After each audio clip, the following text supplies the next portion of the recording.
there's all these stories about, guys over in Macedonia who are running these fake news sites. Number 24 is content farms in Macedonia. Бидејќи ако се направи грешка, таа ќе биде кобна. Нема враќање назад. So Europe need to remain more sexy lady in the world. Ajde, majkata! Господа ја чува Македонија и низините граѓани. We've got elections. We've got hybrid regimes. We've got fires. We've got gaffes. We'll discuss all this and more in this episode of the Macedonian Content Farmers Podcast. I'm Jason Miko, coming to you from the foot of the Catalina Mountains in Oro Valley, Arizona. And this is Cvetin in Skopje, Macedonia. Hey, we are doing this on Sunday, April 14. This is episode number 171. The elections have started in Macedonia. Or I should say the campaigns have started. The election won't happen until the 24th, but the presidential elections are underway. I guess then, because the 24th is the first round of presidential elections, so the parliamentary campaigning period starts 2 weeks before the 8th. Is that correct? Yeah. Okay, so on the 24th, the first round of presidential elections... But it's already started in reality. Yeah, I know, yeah. You've learned well from us. Yes. All the worst things. About how to just campaign. Yeah, exactly. How to campaign all the time. So, all right, so let's start with the elections. We've got 7 candidates, I think, running around saying, vote for me. Who's ahead? Who's not? Who's down and out? Who's clutching at straws? According to the polls. Yeah, the polls, I mean, there's only one set of polls showing up from a pollster, Vlajko, Vladimir Beljinovski, who is generally a pro-VMRO pollster, and he's doing weekly shows on the Macedonian television explaining his polls, dividing the country according to the districts. So every week they cover two of the districts and discuss the results, and it shows VMRO enormously ahead, practically 2-to-1 ratio against SDSM. Gordana Siljanovski is slightly less ahead of Stevo Pendarovski, the candidate for SDSM, but still doing significantly better than him. And the notable thing is that SDSM is not even trying to come up with their own polls. I mean, they have pollsters which are closer to them. They have media outlets they can use, but instead they're just arguing with the polls. They're trying to accuse VMRO of tampering with the polls, of broadcasting fake polls. They're calling it fake news, fake polls. They're accusing the Macedonian television, where the director is still the guy who was left from the VMRO times. This is because it's administratively very difficult to replace him and the board of the Macedonian television. So SDSM have given up on trying to present a more optimistic poll, to find one, to maybe burn one of their polling agencies and have them ruin their credibility by showing a different type of polls that would show SDSM ahead. So instead, they're just crying about these, air quotes, VMRO polls. And they had an Albanian journalist, Furkan Saliu, rabble-rouser, provocateur, you could say. He's best known for nationalist provocations. That's what he often would do on the social media. And his reporting is usually going to some person holding some office and trying to accusing him of corruption, and then he remains in your office and berates you, records you until you overreact, and then he goes cries about being attacked or something. So sounds like some Palestinians I know. Yeah, well, in here it's known as the Albanian approach, from the NATO times, provoke an incident, then go crying to NATO. It's typical trait for many Mediterraneans. So, yeah, I didn't use a different common denominator for them. So he published a report. Again, they're trying to do something like the wiretapping scandal. So, this pro-SDSM journalist, shall we say, had published like a document which he claims was internal VMRO executive committee meeting minutes, and which was reportedly given to him by people in VMRO, I assume members of the executive committee, which is the highest body of the party, which he says were not happy with the way the party is violating democratic principles. The same story that we had with the wiretapping, same bull story. And he says that the documents show that VMRO is producing fake polls through their pollster, bribing him, paying him through, corruption in some municipalities, which they don't mention, the specifics about, and then publishing it on the Macedonian television, which is the state television, but the director is still a VMRO guy, and that this is a huge violation of democratic principles. So this is the SDSM response to the polls, which show VMRO well ahead, SDSM well behind. VMRO would win like 52, 55 seats in parliament, according to the polls. SDSM would barely break 30, so almost half the VMRO number. Wow. And then we would have like 4 or 5 seats each for Levica and Maxim Dimitrievski, the two protest parties, one of which is taking more votes from the VMRO, Levica, and is kind of being supported by SDSM. And to do this, to try to divide the VMRO vote, and the other, Maxim Dimitrievski's party, is taking more votes from VMRO because they're former SDSM people. So VMRO is kind of encouraging them to run and to be successful and to undermine SDSM. So these two parties would win like 4 or 5 seats each, which could be enough for VMRO to even form a government with, let's say, with Maxim Dimitrievski's party on their own. And then the Albanian parties are evenly divided, the DUI and the opposition bloc. So this is what the polls show. But then Furkan went ahead and made himself the news instead of the report he was supposed to make. Because we had this... Lots of devices here.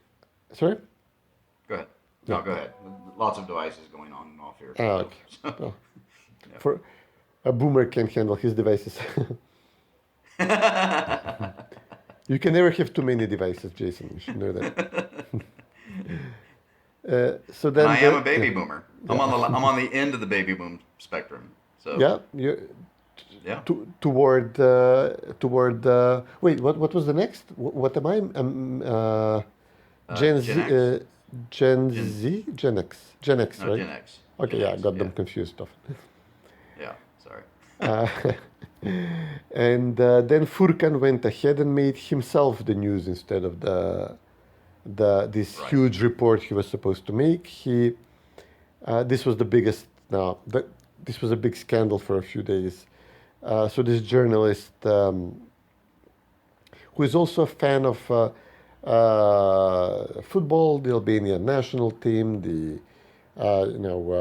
Albanian clubs in Macedonia, which is often nationalist engagement and includes a lot of incidents, fighting, whatever. So he attended a match between 2 teams,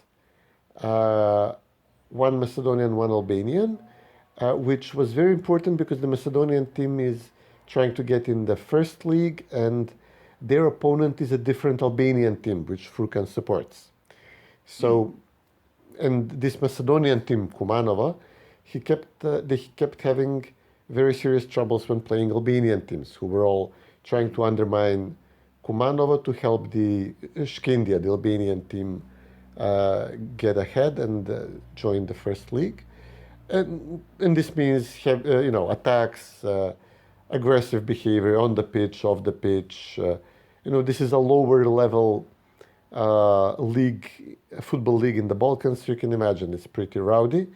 So there was an incident. Furkan says that the police were attacking somebody without provocation and that he stepped in and tried to stop the police from beating up a person, and the police arrested him.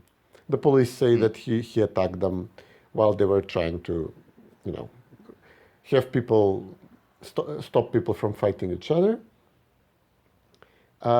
Then they found a pistol in his car, which he wasn't carrying on the hip, but in Macedonia this is a big deal. Like, it's very problematic to have a weapon with you. He has a license, but not for carrying, just for keeping it at home and taking it to the range. This is what the license allows you. Yeah, because you don't have open carry there.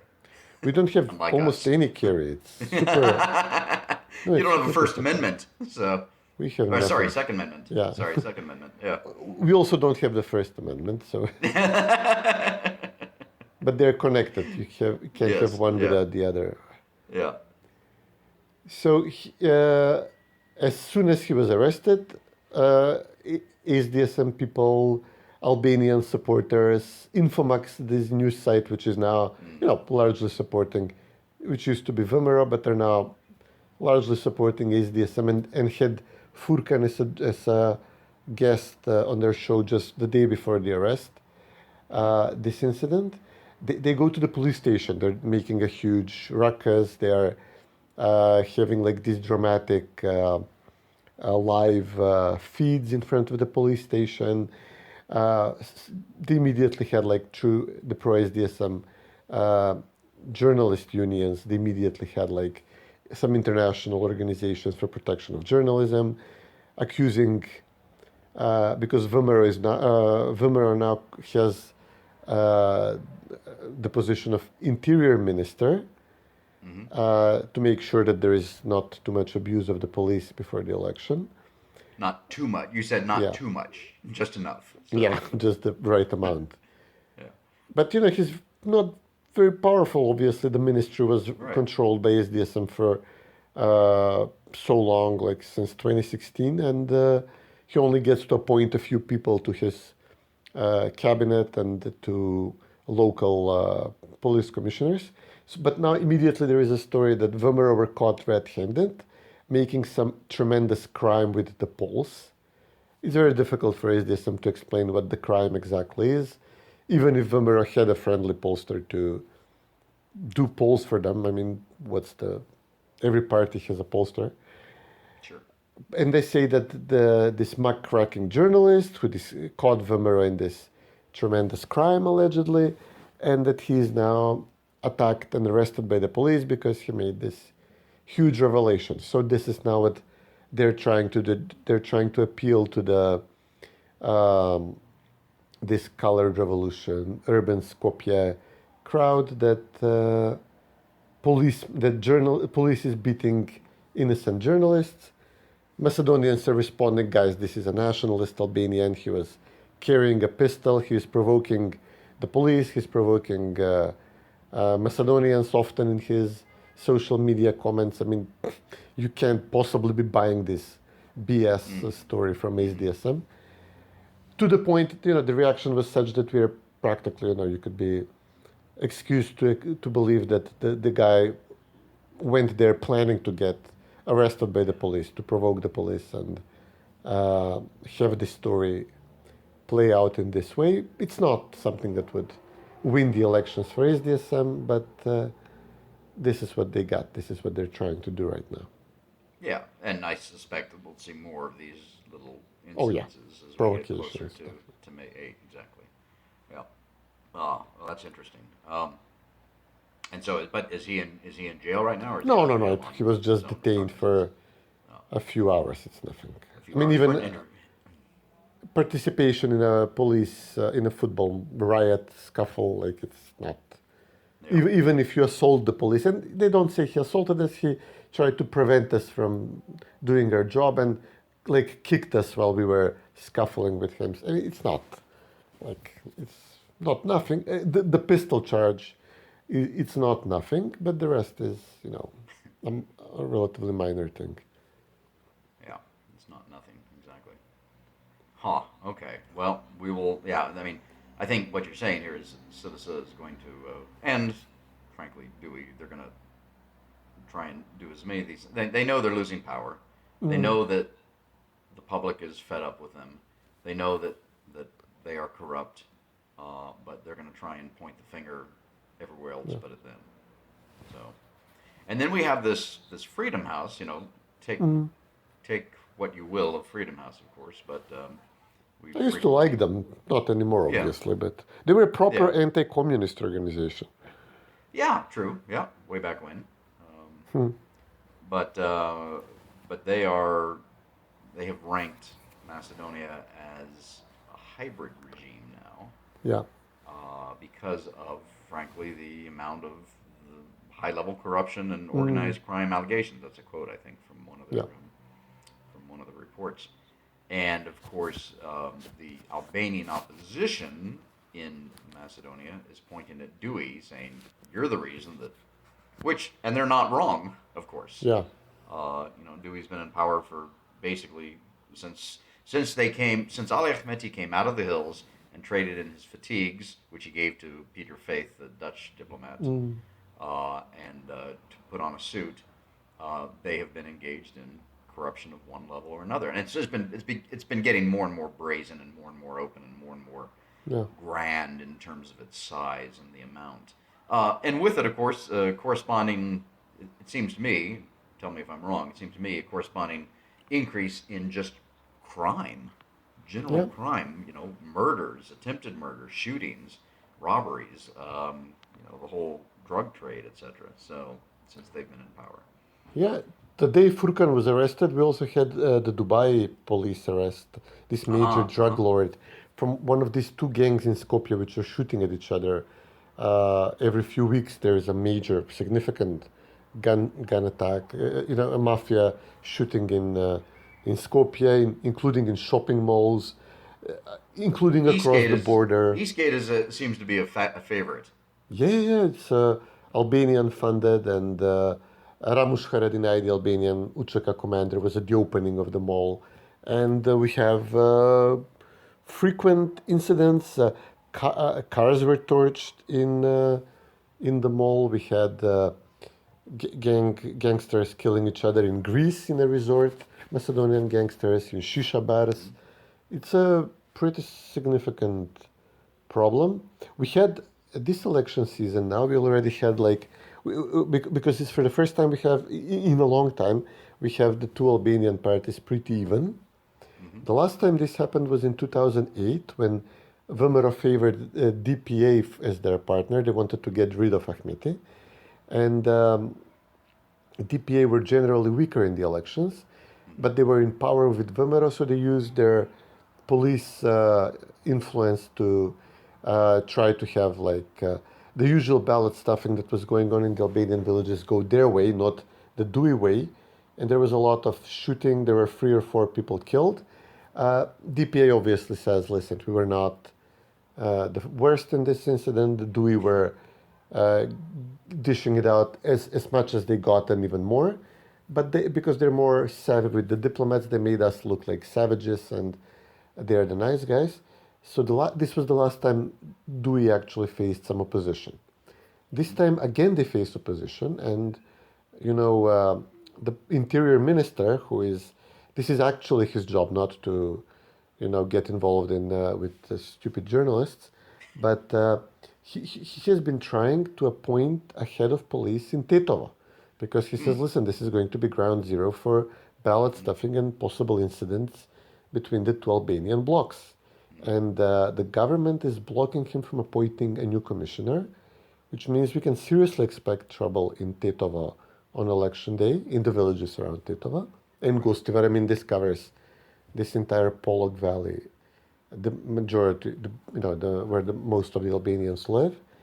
And we already had a violent incident where the mayor of Aracinovo, which is Albanian drug village northeast of Skopje, was shot at by Kalashnikovs.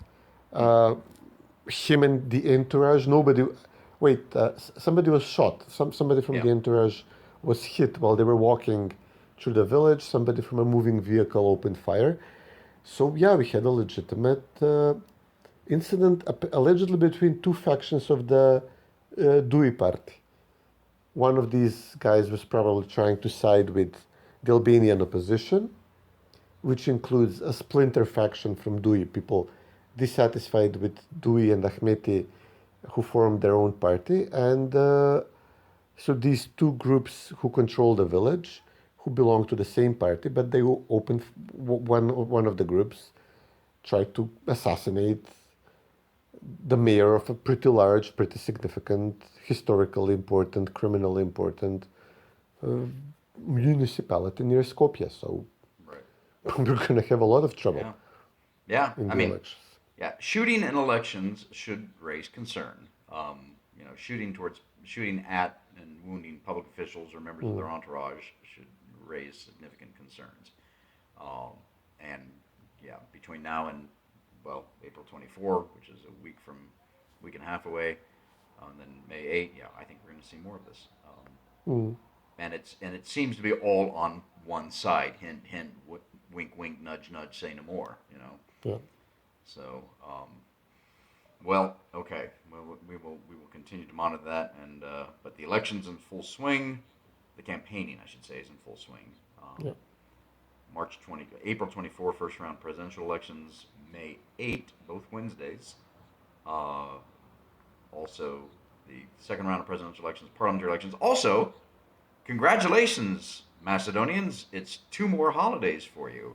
This is kind of funny. Our elections are always on a Tuesday, and by law, I think, because I vote by mail now, and I've done it for so long, I can't remember. But I think by law, at least in our jurisdiction, your employer is supposed to give you at least 4 hours off to go vote, which you don't need 4 hours to go vote. But giving people the entire day off to vote, my goodness, you guys are generous. So, and then you just had Bayram, Bayram Ramazan or Ramazadi, or Ramazan whatever. Bayram or Eid al-Fitr or Eid al-something. Yeah, and then, of course, so obviously May 5, Sunday is Easter, Orthodox Easter.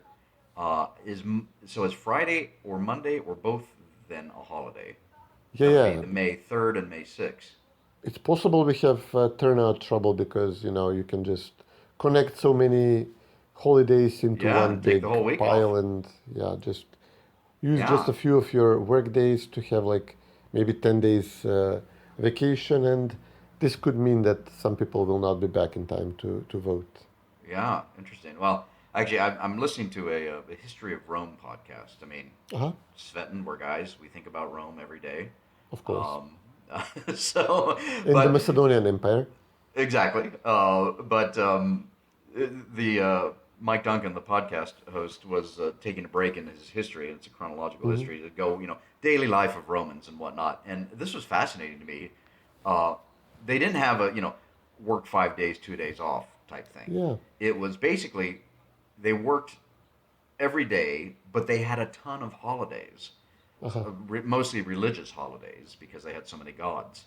And so what it worked out to be, Mike says in the podcast, is that at the apex of the Roman Empire, basically they had every other day off. Seriously? Yes. I've been reading this. This is like a joke that we actually work way, way more than the average medieval peasant or... Yeah, could be. And of course, at the top of that chain, the people that work the most of all are the Americans because we don't take vacations, especially like you Europeans, which take the entire month of August off. Well, you have 30 trillion in debt to pay off, so I expect you need to put your backs into it. Yeah. The beatings will increase. So, that's funny. Anyway, okay. So we've covered elections. Let's talk and the hybrid regime, which is a dark spot. There's not much talk about the hybrid regime because SDSM dominates these NGOs that report on democracy and human rights. So if it's unfavorable to VMRO, obviously it would be a huge story. When VMRO was in power, all these reports were 2, 3, 5 days events with statements from diplomats, ambassadors, and hand-wringing and poo-pooing the country and everything. Now, we don't really have people who would...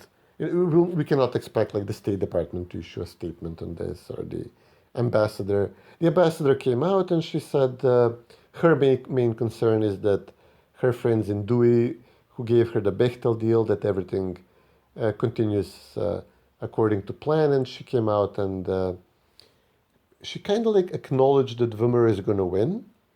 She was asked, well, listen, now, if this is now their current story, if VMRO wins, or when VMRO wins, can we get the Albanian opposition not to join VMRO automatically? Maybe not form a coalition with them, maybe try to form a coalition with SDSM, and have the excuse, SDSM and Dujo, obviously, and the excuse would be that VMRO are not willing to accept the Bulgarian demands for changes to the constitution, so that could we have the Albanian parties put this in writing, that they will not join VMRO, or any party that does not accept to make the changes to the constitution immediately. And the ambassador said, well, yeah, this is possible, anything is possible. She had this like a wry smile, like, yeah, who knows, maybe it will happen. Like, obviously we're working to make this happen. But the fear on the part of Dewey and SDSM is that the Albanian opposition will give VMRO a chance. Like, they will say, okay, listen, we'll give it a shot. We'll try to let VMRO negotiate with the Bulgarians for a period of like 6 months. Because obviously you can't, even if we start now, even if VMRO accept to make the changes immediately, it will take months to make the constitutional changes through parliament. So it would take 6 months anyway, so let's give them a chance to renegotiate maybe something here. And then that VMRO and the Albanian opposition will use this time for corruption investigations for Dewey, for SDSM, break them essentially, which is well-deserved, exactly the tactic that SDSM used against VMRO through massive, in massive proportions. And VMRO has never used against SDSM, but SDSM has used this against VMRO twice, in 2002 and now after the Colored Revolution. So much long-deserved retribution for the prosecution of VMRO. And then, like, we have early elections in local elections in 2025 in spring, and then the Albanians can say, listen, okay, we tried, this is not working with the Bulgarians, we can hold early general elections and we'll see how it goes. And meanwhile, have SDSM and Dewey reduced down to, and SDSM would have a serious problem if they lose the elections by this margin that the polls show. Even if VMRO doesn't touch them, they will have like 5 groups fighting each other for leadership in the party. Right. Now, how much is this a concern? So I noticed a MIA article on which was quoting a Voice of America news program in Macedonian language about it says the U.S. Macedonia to uphold the spirit of Prespa agreement, meaning, as you just said, the ambassador pretty much expects VMRO to win. Miskolski is not going to use the N-word, at least orally. I think when it comes to written documents, he's going to have to. But of course. But that doesn't matter, because the U.S. and the Greeks and the EU will get their knickers in a knot and go crying when he doesn't use the N-word in his oral statements. So and this Voice of America article talked about how, well, don't forget, our decrepit and demented and brain dead president signed Executive Order 14033 in 2021, blocking property and suspending entry into the United States of certain persons contributing to the stabilization situation in the Western Balkans. Meaning, and in that 14033, of course, it mentions specifically the Ohrid Framework Agreement, the Prespa Agreement, and God knows what else. So when Miskolski does not use the N-word, they're all going to run and stay, and Angela's going to come out and say, well, we've got Executive Order 14033 signed by this demented, dead decrepit old man that says you got to say it, and then I think that's gonna open up. That's gonna be an issue. I think. I might be wrong, but I think. Yeah, absolutely. I mean, SDSM are not saying it either. Oh, really? That's very curious. No, they're not. They're not using the North N-word? Kovachevsky is in TV appearances. When they go in the public, even he would drop the N-word, and the other guys, they really don't use it. I mean, they would be booed on stage, even by their Rightly, supporters. If they, deservedly so. yeah, if they start going like North this, North that. But I've been hearing rumors that, Aguilar is now obviously. They had Jim O'Brien here. They had Philip Ricker recently. Two peas in a pod, literally telling us to vote SDSM because of certainty in the country, and Ricker and O'Brien are literally saying this, calling on the Albanians not to not to have like a pro-Kurti opposition movement, but practically support Ahmeti. So Aguilar can't say this in as many words because she's still you still have to pretend that the ambassadors, the current ambassador has some neutrality in the country, right? But so we were hearing rumors that to protect Dewey, to protect the Bechtel deal, they're cutting the Bechtel deal, that they would try to maybe put VMRO on a blacklist, maybe put somebody from VMRO on a blacklist, allegedly even Mickovsky. Did they use the blacklist against Steve Chakimovsky to boost him in a way, like he can go out and say, I'm the actual opposition, look, the Americans are attacking me. That they might maybe not put him on a blacklist, but as you said, this is like a warning. This is like we're putting VMRO people on notice that even though the other side is also not using the N-word, you might actually begin to undermine like the treaty with Bulgaria, the treaty with Greece. You tried to renegotiate the passport segment with Greece, even though every normal person would, because it was crazy that we allow a foreign country to invalidate like the passports of half of our citizens, and we can't even print them in time. So they might put they put Zaev on a warning blacklist, right? They mentioned him casually. Yes, he was blacklist adjacent. So yeah. What's it called? Like Miss World and first the one after her. We would say prva pratilja here, okay. So he was casually mentioned in the miscongeniality in the he didn't actually win the blacklist, but he was like miscongeniality with the blacklist, and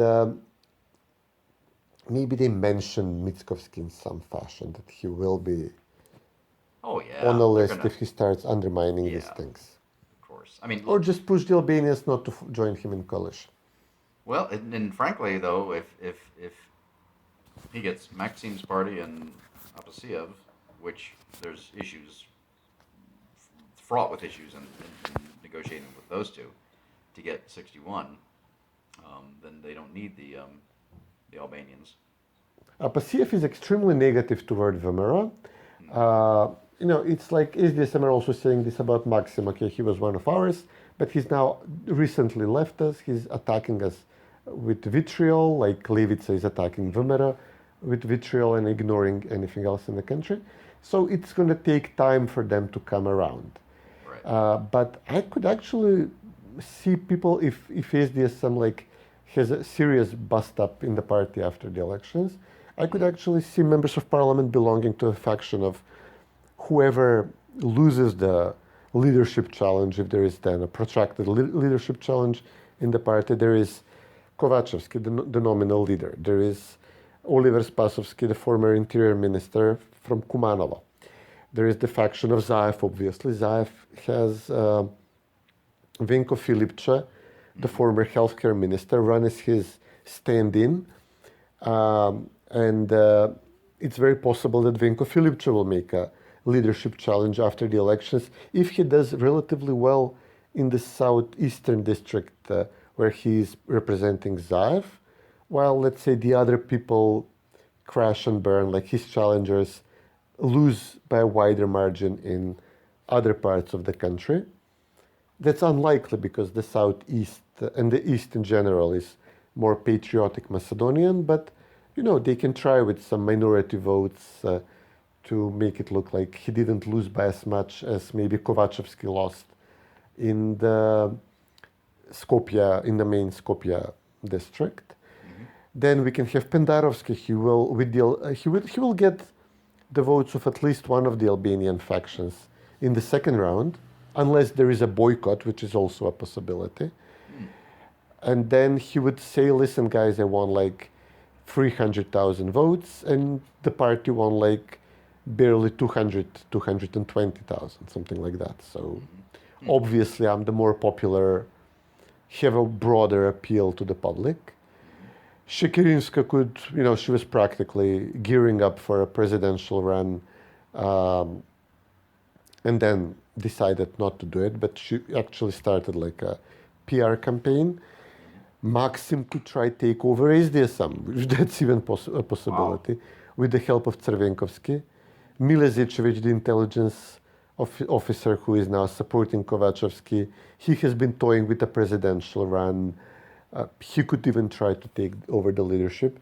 So there's like a half dozen people who might try to do this, and then VMRO could be in a position, if they form a government, to just have somebody from these factions, maybe not join them in coalition, but vote on some issues with them. Support the government, yeah. So, yeah.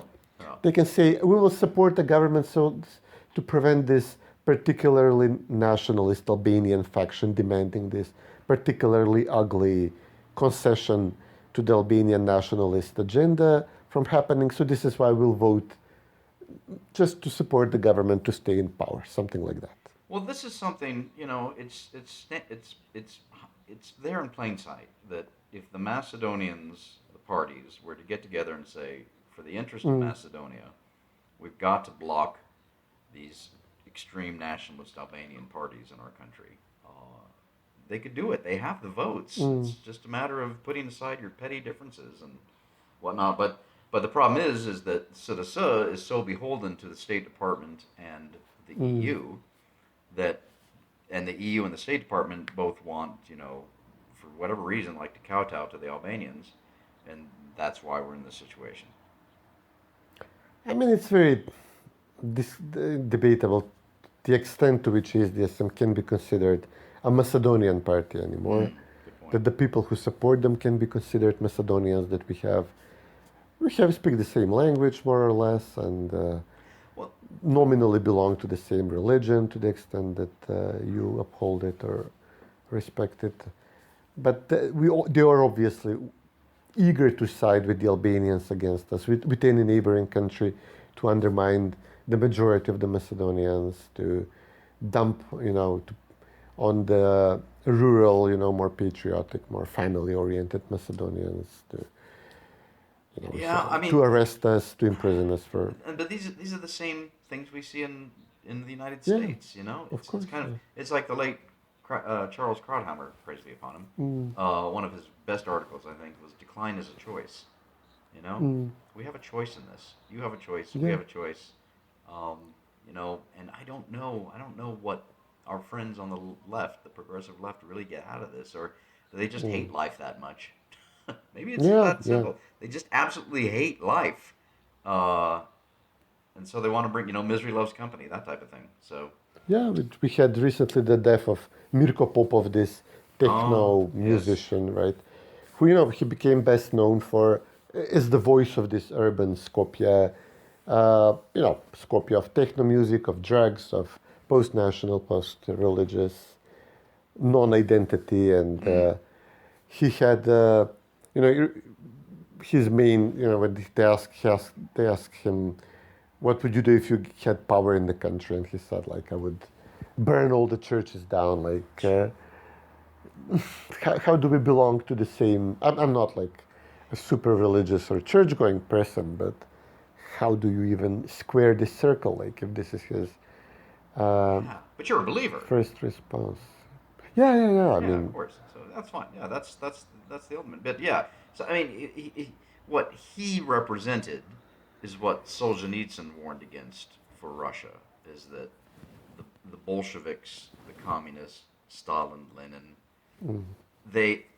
their whole mindset and way of life, even though they were Russians, ultimately resulted in the destruction of a wonderful culture and civilization. Yeah. You know, and they're still battling with that even today in so many different ways. But I mean, this is the history of the left. This is the history of you know, we don't call it necessarily communism or Leninism, Stalinism, you know, Maoism today, but it's all the same. It all comes from the same. It all starts at the same point, and that is a hatred. It's not a denial of God, frankly. I think it's a hatred of God, is what it is. Yeah. It really is. It's a hatred of God. It's these little men and women raising their fists in the air and shouting into the skies, "I am supreme, not you." Yeah. You know, and it's sad ultimately. Yeah, it's a very curious pathology. I mean, as you said, Russia was like the big conservative power in Europe, and whenever there was a revolution, crazy idea in Europe, they were the ones who would be asked to send their armies and quash the revolutionaries and stop the craziness from spreading. And actually, I mean, and then they themselves were infected by this illness. Curiously, now they have probably gone full circle, because you could actually, you know, look at them now that they were the exporters of crazy ideologies for decades. And now when we look at the US, the stuff that people who come here from the US are on the government dime, on the USAID programs, are proponents of through the Soros programs. And then Russia says, like, wait, this is crazy. What are you doing with the migrants, with the post-gender? Not that they're, you know, doing so great in family values, but at least, you know, nominally the power, the country, the politicians they support are not crazy. And we literally have, like, it's the central of the Comintern has moved from Moscow to Yale, or I don't know, to Columbia or something like that, and it's and they're just like funding these types of crazy people to undermine their own country. And I don't know what I'm a believer, as you ask me, I mean, to the sense that we're living it. These are the rules. There is a book. The book outlines the rules. If you break the rules, bad things will happen. And you know, we see bad things happening. We're losing our country, losing communities, losing families. People are losing their way, and I see this happening daily, and both here and there. Well, that goes back to one of my favorite Solzhenitsyn quotes. Is he said, in speaking of Russia, you know, this is, you know, in the 70s, he says, all of these ills that have befallen Russia are because men have forgotten God. And I think the corollary to that is what I just said. Men haven't forgotten God. Men have rejected God. So, and I think that's where all of mankind's woes come from. So, looking at the clock here, let's do two quick things. I said in the monologue we had fires and gaffes. We haven't covered the fires and the gaffes. Oh crap! Yeah, we didn't talk about the fire. So a beloved quote unquote landmark for Macedonians, especially for Skopje, is the Universal Masala, which I don't know if it burned to the ground, but it sure looked like it was burning, baby. It's still standing, but still pretty standing. bad. The superstructure. So it had been closed for a long time. For our listeners that don't know or remember, it had been closed for a long time. It was under renovation. I mean, I've been in there many times. I mean, I remember, you know, one of my favorite concerts, Brian Ferry, many years ago, and for many other functions, Talking Heads and others. What's the, you know, was this an insurance scam or what? I think it's just incompetence. I can see, you know, workers. They apparently had this pile of timber and you know, plastics around. Usually when something like we had a fire just across the street in the huge Triska furniture factory, which it was chock full of plastics, all paint for furniture. It was a horrific fire. But, you know, we all knew what's happening here because they wanted to clear it out as quickly as possible so construction can begin. We had a fire like this in the city park as well, in the old like wooden barracks for the courthouse, like a detached division of the court. But nobody would be able to build, develop over Universalna Sala, its incompetence. But for me it's very interesting because we kept hearing to no end from the left that VMRO is doing this corrupt and stylistically and historically wrong types of buildings in this huge redevelopment project in Skopje 2014. And also that it's all made out of styrofoam, because on the outside it is styrofoam, which is now used in Europe a lot for insulation. And they would tell us you're building styrofoam houses, they're going to collapse, they're going to burn, blah, blah, blah. And now they're in power for 7 years, they build nothing, no infrastructure, no grand Skopje, or in some other city, no grand edifices.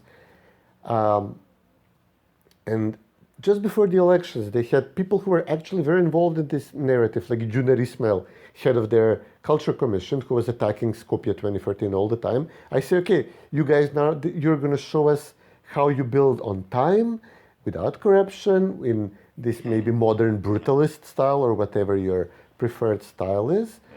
And weeks before the election started, the Prime Minister, Juner Ismail, the Culture Minister, they go to the Universalna Sala, they don these hard hats, and they say, we're going to rebuild this concert hall, it's going to be great. VMRO gave it a shot through their mayor, which immediately turned her back on them, so they didn't even have a shot. Now we, the government, are taking over, we will build this. The one thing they wanted to build in Skopje in 7 years, and it burns down to the ground. Gruevski wrote to them from Budapest, guys, I left you 2 blueprints. One is a super modernist, like the Sphere in Las Vegas. It's an egg-shaped concert hall. The other is normal looking. It's not super Baroque, like it's pretty normal, just like a modern rendition of this. This is a Bulgarian architect designed by Bulgarian architects, built with help from all bunch of countries, Bulgaria, other countries, after the earthquake, styled after the Pantheon in Rome and in Paris, etc. So we had, just clear it out now and build one of these 2 things which I planned for you. And then we had the fires in Zoran Zaev's shopping mall in Strumica, this huge corruption scandal that propelled Zaev to fame and notoriety. We had this murderous fire, this horrific fire in Tetovo. So this government built like hospitals for COVID out of cardboard, out of flammable materials. And one of them burned down with, 15 people killed, patients, like it burned within minutes.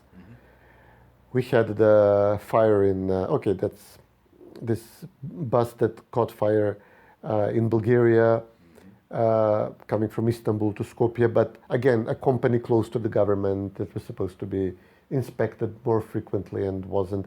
So, people were just pointing out all the fires that happened on the watch of this government, which was going to be which kept annoying us to no end, that we don't know what we're doing, that we're building shoddily, that even the Prime Minister, even Kovacevski's Prime Minister, is on the record telling supporters, I'm instructing my people not to repair anything in Skopje. Leave it as it is, let it decay, let it be a message for the madness of Gruevski and his construction, the period of Skopje 2014. He's actually proud with allowing buildings half-built or even finished ones to go into disrepair. And now this happens to a landmark of the city. We have much more than political disagreements here. We have deep fundamental disagreements with these people. Yeah. Well, let's end on this real quick because I know we're running late. So the last thing and again, this just kind of goes to, why don't Macedonians believe that the U.S. government, the U.S. State Department, NATO has any credibility? Well, on the 75th anniversary of NATO, Macedonia is a member of NATO. Secretary Blinken puts out a post on X that has the family photo of all of the NATO leaders. I guess it was the president. It was either the presidents or the foreign ministers. I can't remember.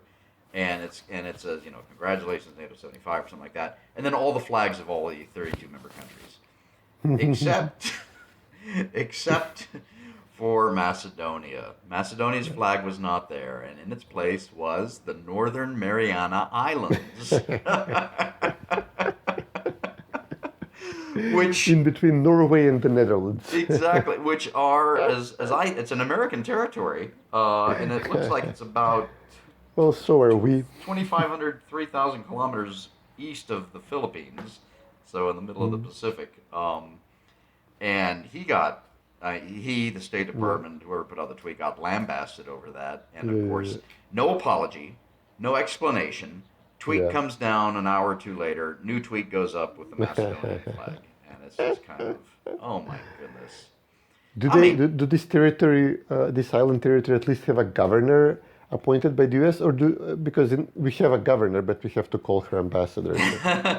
I don't know. It's officially the Commonwealth of the Northern Mariana Islands, an unincorporated territory and Commonwealth of the United States consisting of 14 islands in the northwestern Pacific Ocean. I don't know. So, yeah, but I guess it's yours now. It's been gifted to you. So, so congratulations. So, Thanks. Yeah. Anyway, I have to. Yeah, the thing that rankles me, frankly, is that, okay, sure, somebody in the State Department made a mistake. I get it. We're all human. I make mistakes. You know what I do when I make mistakes? I apologize. So, just a simple, hey, folks, we're sorry we screwed up. We love you, Macedonia. We love you, Macedonians. That's too much to ask for from these people. So, oh well. Yeah. And on that note, well, tell you what, let's see. Again, this is the 14th of April. Elections are underway. We will do a couple of more of these, I think, between now and May 8 or May 9 when results are in. And then even after that, we're going to do some post-mortem, I think, podcasts as we see the chaos that envelops Citisa, etc., or Dewey, and go from there. Yeah, absolutely. Great. And I checked the islands have a governor. His Excellency Arnold Indalecio Palacios. Oh. Formerly a Republican. We would now an independent. I would go for a Republican ambassador, governor right about now. Properly Republican of Northern Macedonia, of our Northern territory, whatever we are. No. Yeah. All right. Well, good talking to you. We'll reconvene here in a couple of weeks or less. Absolutely. Take care, buddy. All right. You too. See you.